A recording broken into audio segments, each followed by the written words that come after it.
Hey folks, Jessica here. We are in Dislyte, and Stig is also joining us. Now, this game is super popular right now. Like, all of my friends are playing it. It's all over my social. I have been playing a ton of it. I'm really enjoying it. And it's got a really unique style and sound and just aesthetic. So, I'm sure you've probably seen it and been wondering, what's that game all about? Looks really interesting. Should I check it out? Well, that's what this video is about. I'm glad you asked. Let's jump into it. So at its core, Dislyte is a turn-based RPG, a gacha game with team-building mechanics. If you've played Grand Blue Fantasy, Fate Grand Order, Summoner's War is the one I hear it compared to all the time. I've not actually played that one.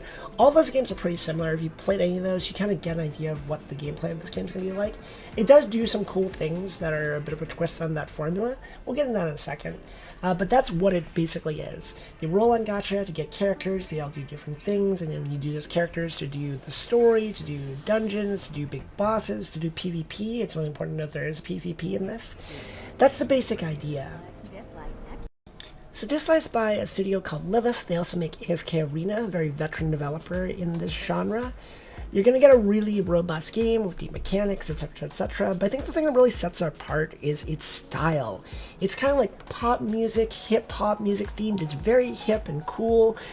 I made myself sound really old saying that, but you get it. It's like, it's got a real fresh aesthetic. Does that make me sound old? I am old. What am I saying? I dig it. I'm really into it. You just need to play it for a few seconds, watch any of the trailers, you'll get it. It's like playing like a K-pop music video.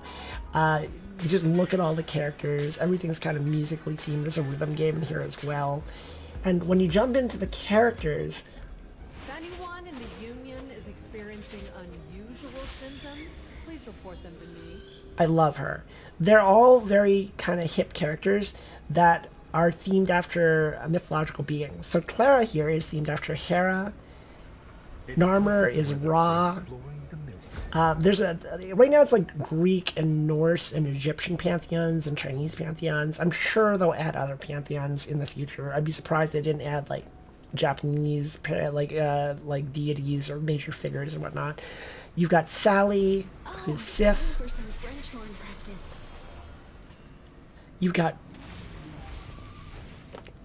I never regretted the loss of my eye. You got Raven, fuck me up, I love her. She's got, look at her!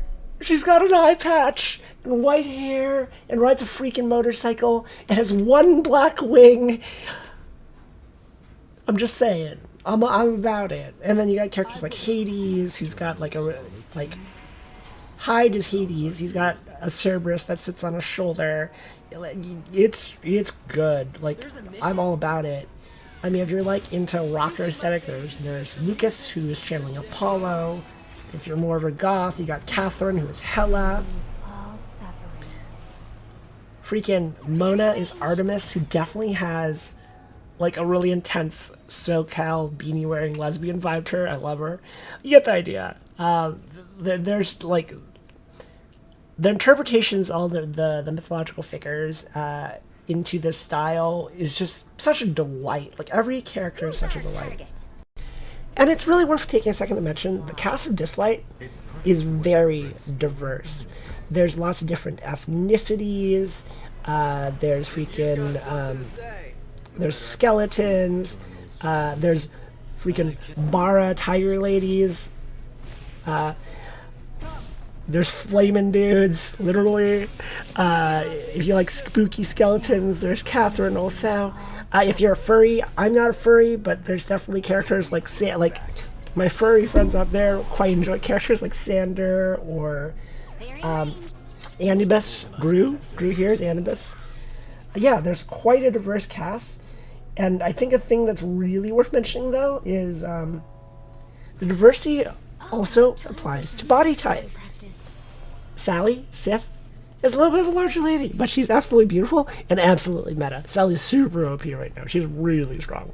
And more than anything, the diversity of body types is quite surprising in a game like this.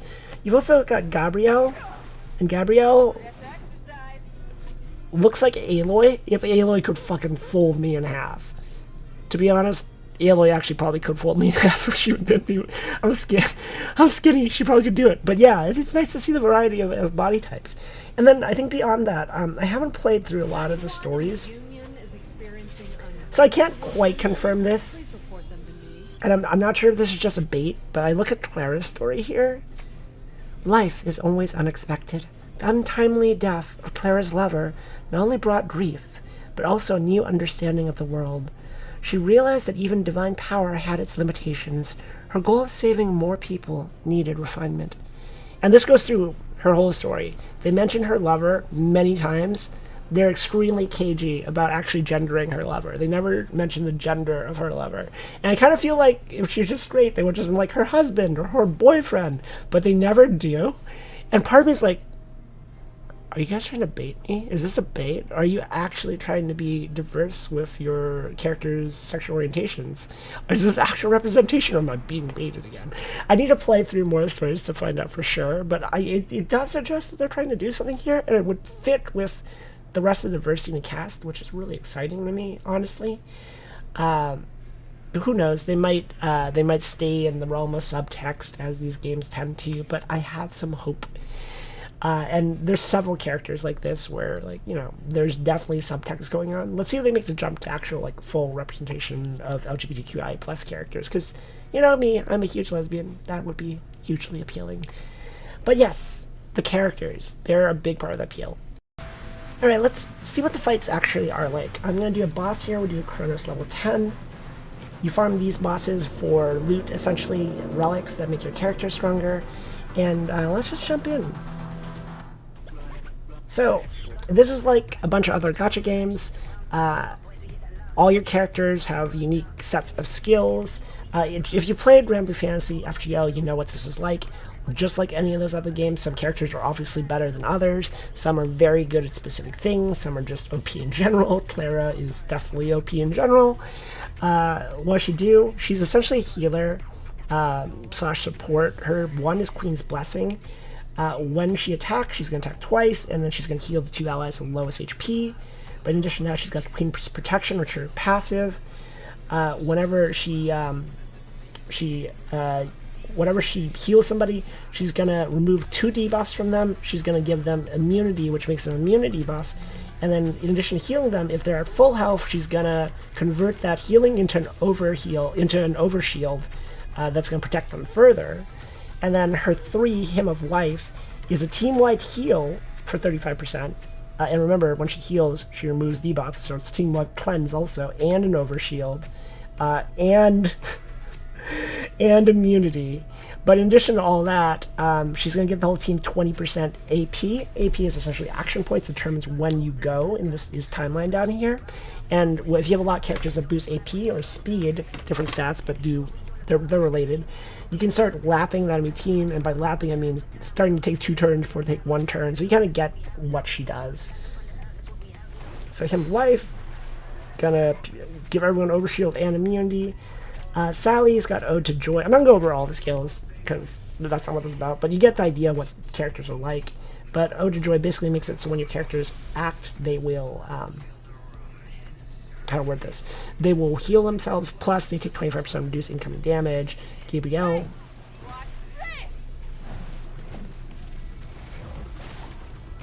can debuff slash buff the team. Neza punches the shit out of everybody. That's the basic idea. Zhenjiao also punches the shit out of everybody. And then we'll just chip them down. There's 3 waves in this before we get to the boss. And that's what combat's like. I'm going to save some of my skills and let them come off cooldown before we come to the other boss. You might just notice that Gabrielle did a cool attack animation. All the characters have their unique attack animation on their 3. It doesn't always play, which, you know, it's nice if you're farming because, you know, it goes faster if they don't play it. But we'll see how many of them we get to actually play their animations. I'm pretty sure it's just random when they play their animation. So this fight's not terribly hard for me, but I still need to be a little bit careful, especially when we actually get onto the boss. I think I want to spike this guy in the back down. Here we go. Enjoy my fist. I fucking love her. Okay, we're gonna slowly chip these guys down because we don't want to enter the boss room without any skills off cooldown.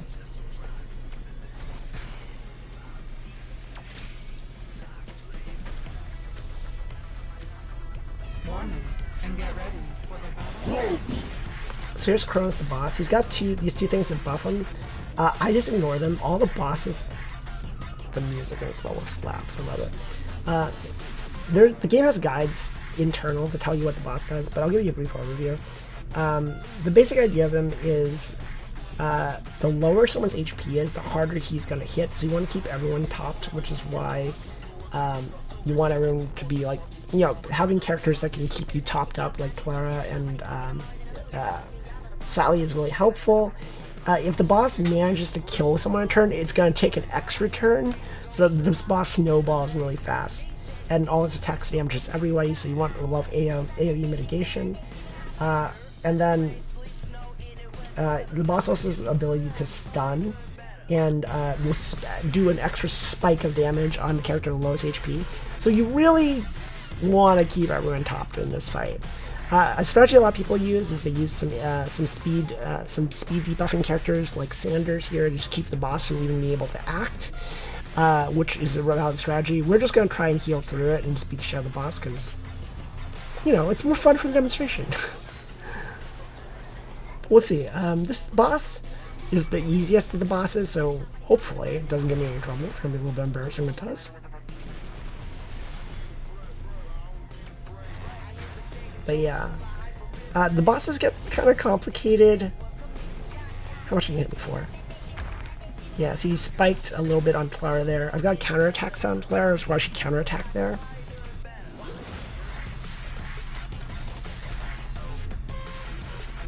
This should be no problem for this team. Like, I think this team's got it handily.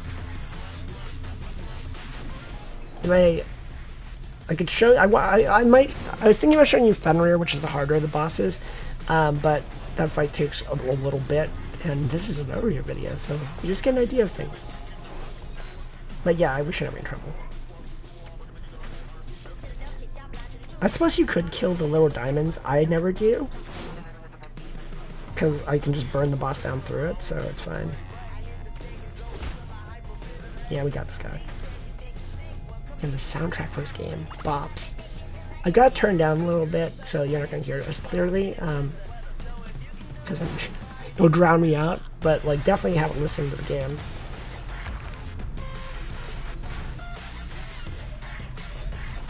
I'd probably actually drop a healer and go like one more DPS to speed this thing up. Yeah, there we go. Okay, let's just finish this thing out.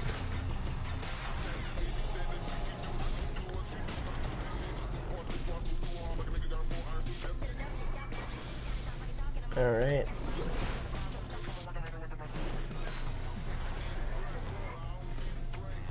Get him.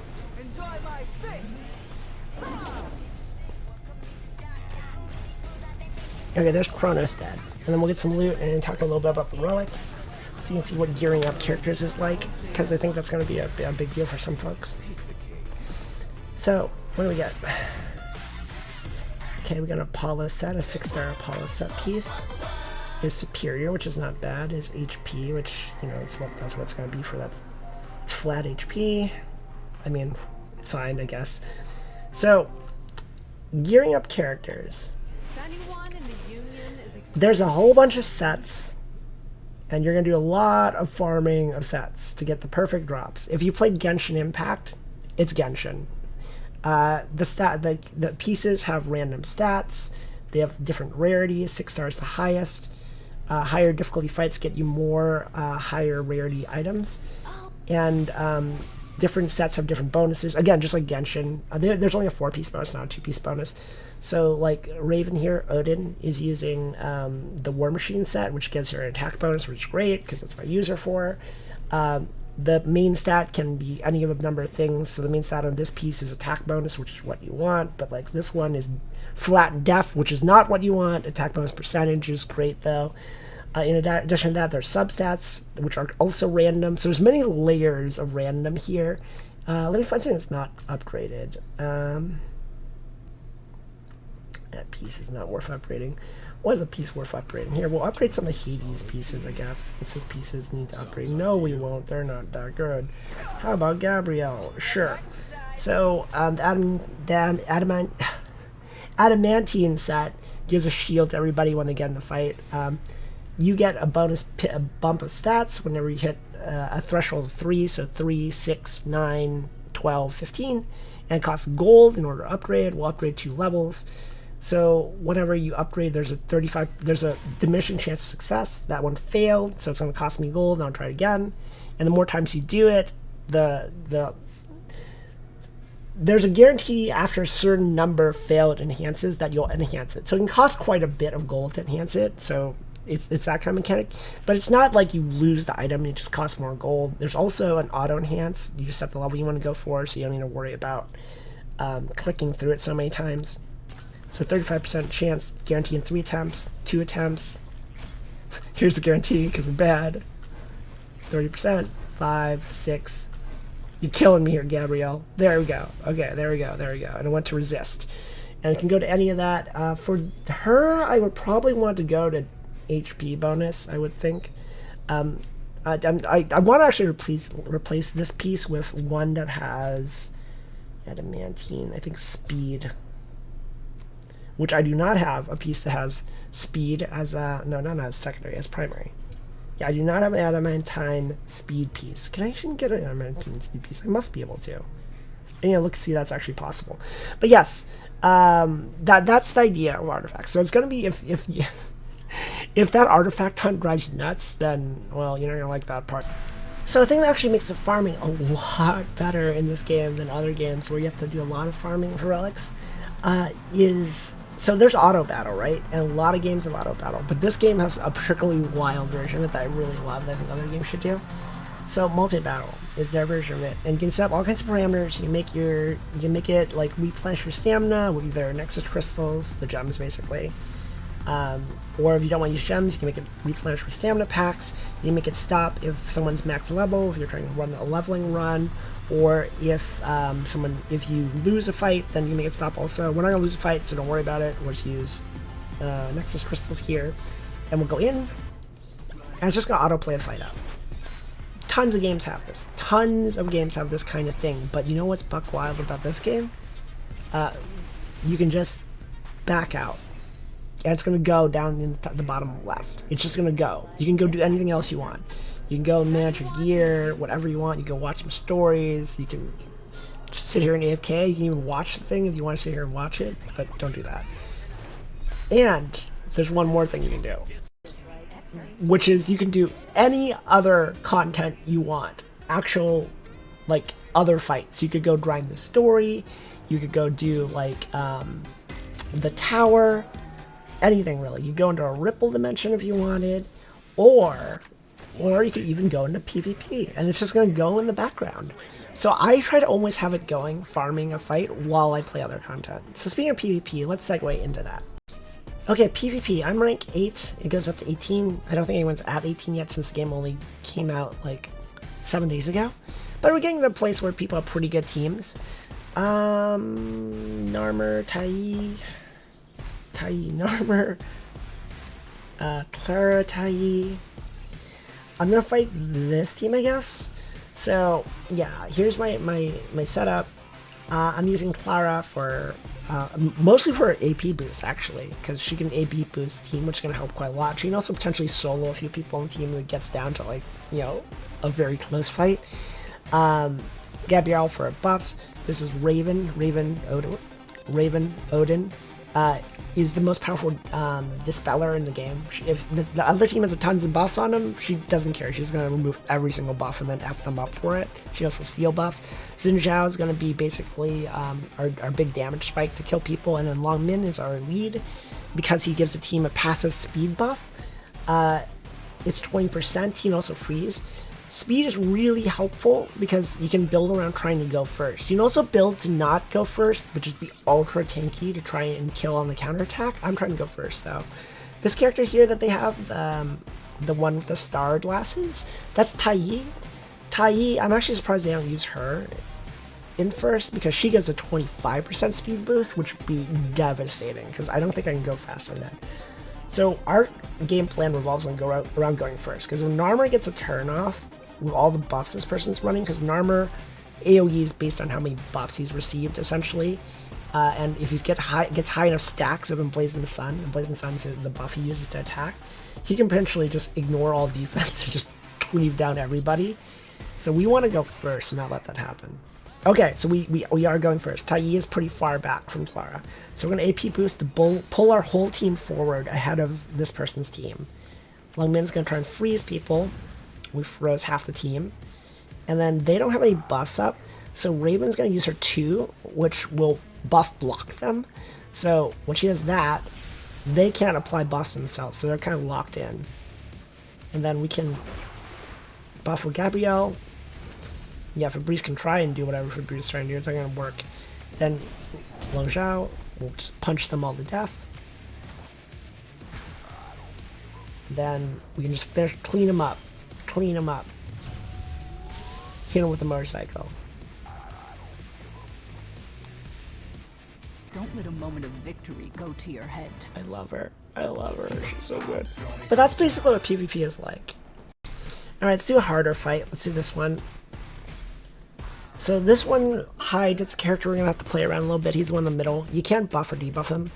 Whenever either happens, he buffs himself. Will buff the stacks up to 50, that increases his attack and armor. So you kind of want to not let him stack to 50, because you do, it's not impossible to deal with.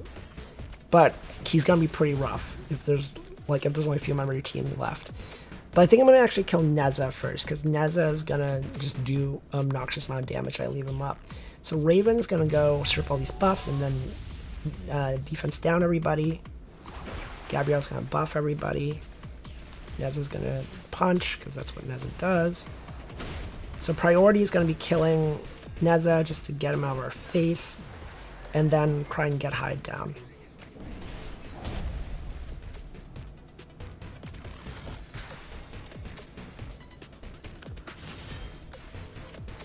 And then no one's buffed really except for Clara, so we're just going to try and buff seal everyone so they can't buff up.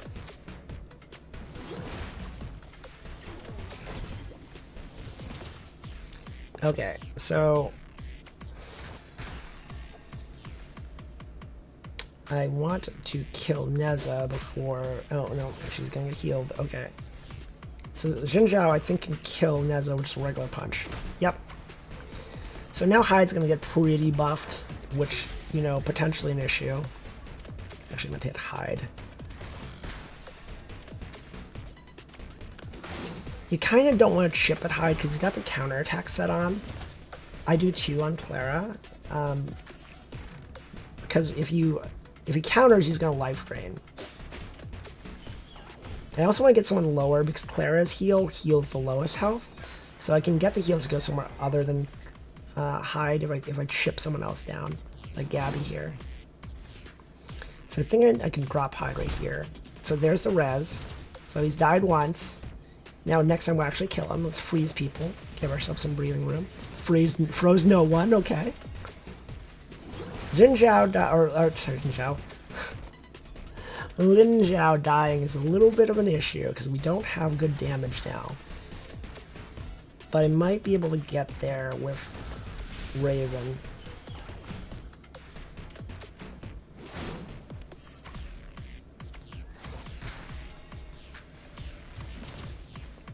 Like, I think Raven's... Oh no. Oh no, the life drain might be getting away from us here. I really don't want to deal with a maxed out Hyde.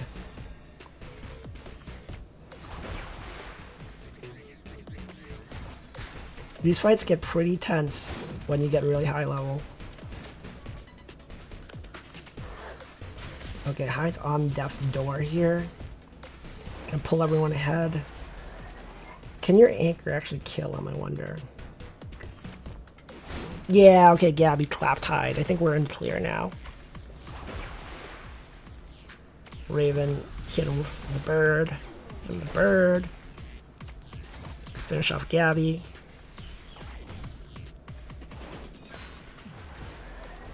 It's not gonna be enough, Clara.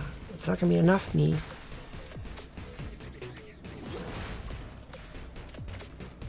So steal some buffs from Gabby there. Actually, should probably just get Tai down.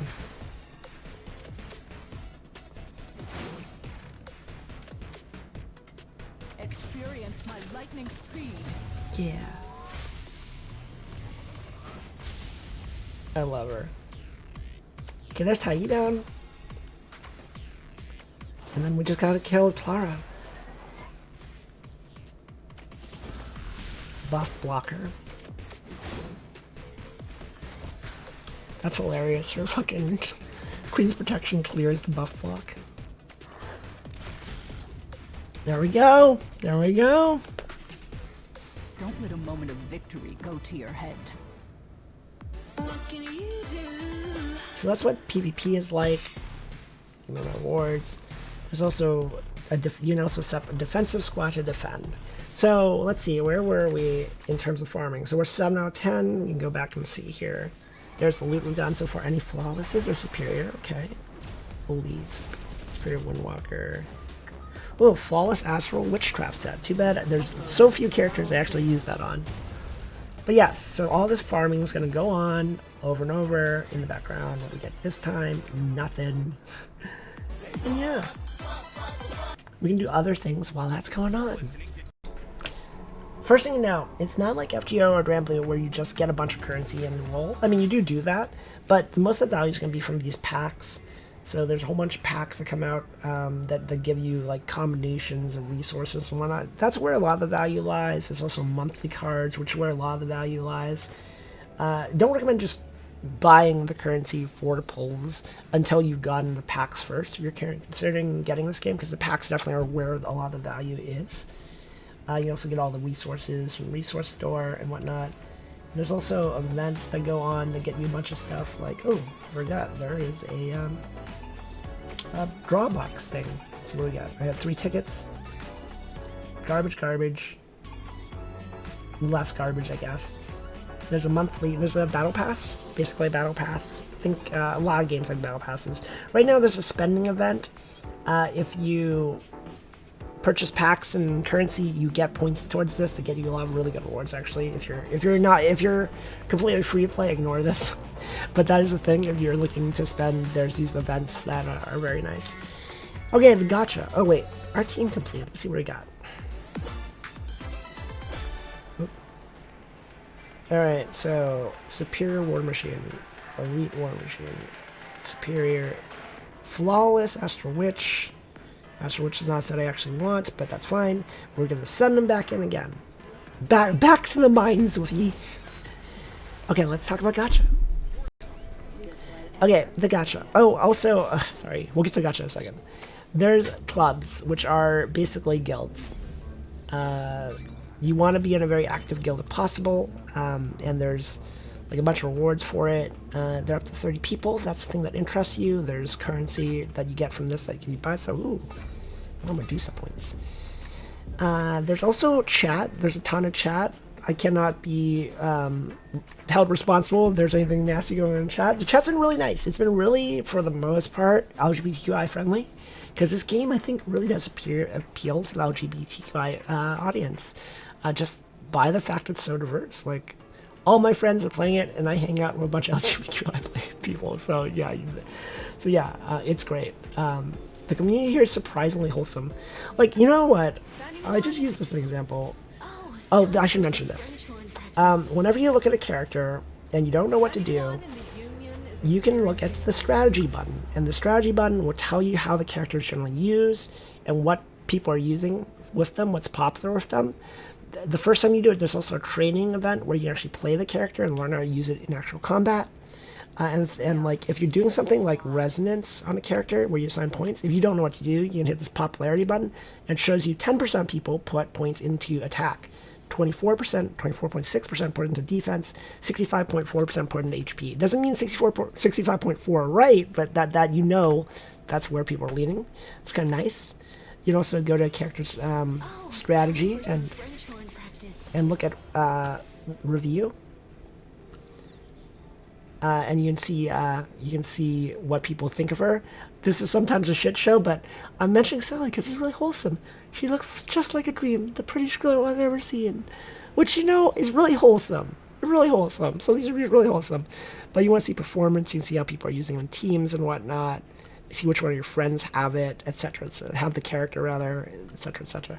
All this is really nice, especially if you're not like super digging into like tier lists and strats, and you just want to know like, hey, I have no clue how to build this character. Where's the place to start? That's a way you can start it.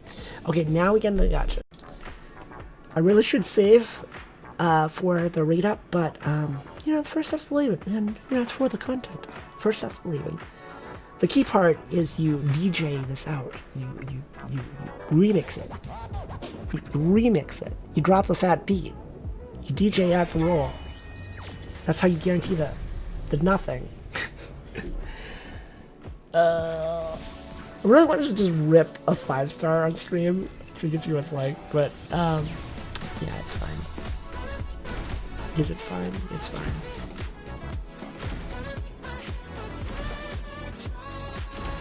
There's a shimmer. What's our 4-star gonna be? I can use copies of more 4 stars for resonance. Oh, it's Sekhmet? Is that you? I never used her. Or Circat. Circat, that's her name. But yeah, that's what the gacha's like. But yeah, that's been Dislyte. I adore this game. I'm gonna play a lot more of it. I might stream some of it at some point. If anyone else is playing it or is thinking about checking it out, let me know in the comments. If you're already playing it, let me know how far you are, if you have any trouble. Let me know if you're interested in seeing more Dislyte content. I can maybe do a deeper dive into some mechanics, because there's quite a lot here. But yeah, that's going to be it for this one. If you like this video, like, comment, subscribe, all that YouTube stuff, and I'll catch you guys in the next one. Bye!